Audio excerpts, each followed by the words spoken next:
You awaken underground, snug in a dark, cramped chamber that smells faintly of dirt and something nutty. The sensation is a mix of cozy and claustrophobic, like being trapped in a tiny coffin, except you've never heard of coffins because you're an acorn weevil. You've been down here a while, so long in fact that you don't remember the world above. All you know is that today, finally, something inside you says, it's time. If this were a Tarantino film, you'd be the bride. So, start digging. Using your newly hardened legs, you push against the soil, your little spade-like feet working like tiny shovels. The darkness is absolute, but who needs sight when instinct does all the heavy lifting? It's slow going, the dirt caving in around you with every movement, but like Netspend, you rise from the underground. You can feel the temperature changing as you ascend, the ground growing warmer, the air slightly less stale. It's exhilarating, a real upgrade for a bug who spent more than a year in a dirt sarcophagus. As you dig, flashes of your past life bubble up in your tiny sesame seed-sized brain. Not that long ago you were just an egg, nestled inside a plump acorn that your mother drilled into with her impressive snoot. But she didn't stick around. She's a lay 'em and leave 'em type. That acorn became your childhood home. For weeks you were a fat, squishy grub, feasting on the nut's interior like a kid left alone with their Halloween candy. Ah, those were the days. Just you and your endless buffet hanging out in the tree, oblivious to the madness just beyond your shell. Sure, your body was all kinds of sci-fi weird, like the jaws of life attached to a slimy piece of worm-ridden filth. But who cared? You were living your best larval life. Unknown to you, your tiny home was also morphing, turning from green and soft to brown and tough. One day, as you were mindlessly munching on acorn flesh, something felt different. A moment of weightlessness swept over you, and then suddenly an impact that only a chubby grub could withstand. This was Mother Nature's way of saying, get out. Realizing you'd eaten all you could, it was time for you to ditch the nut house and head underground. You'd use your chompers with the type of precision that would bring tears to the eyes of a diamond-tipped drill bit. But because you love a challenge, the exit hole would be only 1/8 of an inch, or slightly bigger than your mandible-shaped head. The rest of your pale, grubby body had to squeeze through awkwardly, like toothpaste being forced out of a tube. It wasn't elegant, but it worked. Nearby, another larva wasn't as lucky. You'd tunnel into the soil and remain in suspended animation till your body had fully formed and was ready to surface. For you, that was only moments ago. Now, your head pops out of the dirt like a weird brown sprout. You take in sunlight for the first time, through your bugged eye vision. The nearest tree towers like a skyscraper, its nut-filled branches swaying in the breeze. Birds flit between them, oblivious to your existence, for now. The ground is alive with movement. Ants marching, beetles scurrying, spiders lurking. Oh, and that guy.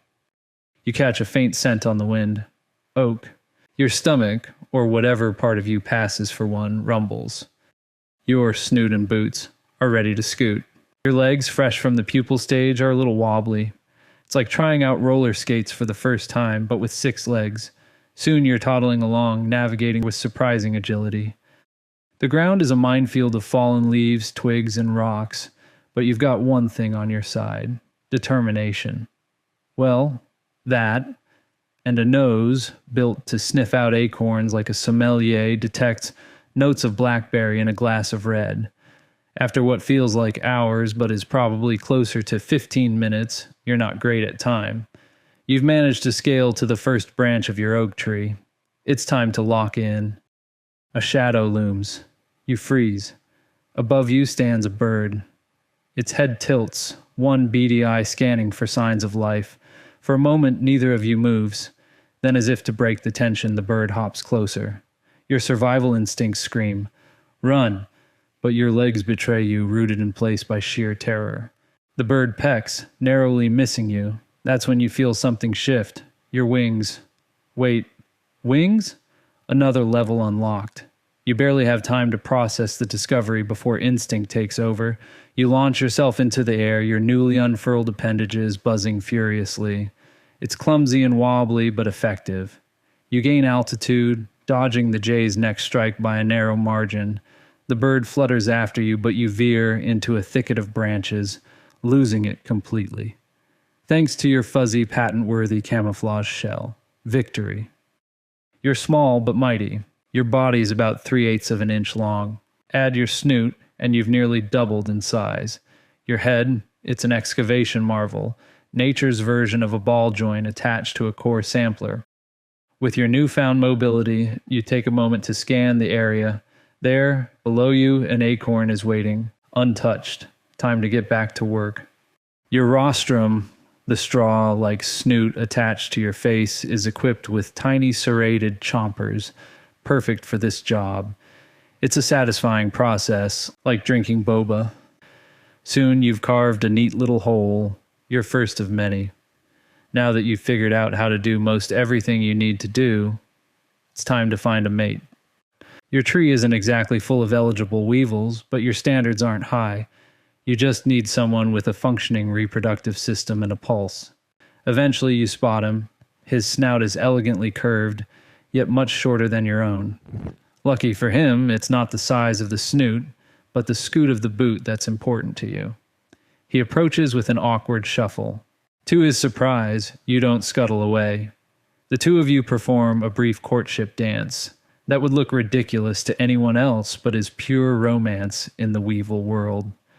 The deed is done quickly, efficiently, and with zero fanfare. He flies off, and you return to drilling.